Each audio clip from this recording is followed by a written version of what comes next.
Good morning! So ito nga, walang masyadong tulog, binabantayan ang ulan, mga gamit. So ayan, ngayon, isip ka, di mo alam kung anong unahin. Magtanggal ng mga gamit, magtanggal ng linoleum, magpatuyo ng linoleum, magbalik ng gamit.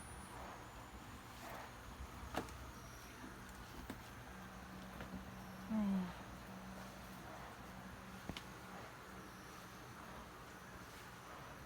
Kalat.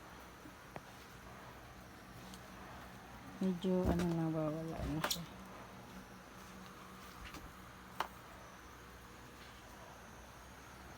So, kailangan na lang magtanggal, maglabas ng mga gamit. Kaya hindi mo pa malabas kaya grabe pa yung umuulan pa rin sa labas. Pero hindi naman masyadong malakas. Madilim pa din. So, hindi mo pa yung mga gamit na ilabas sana para makapag-start. Ay, nako.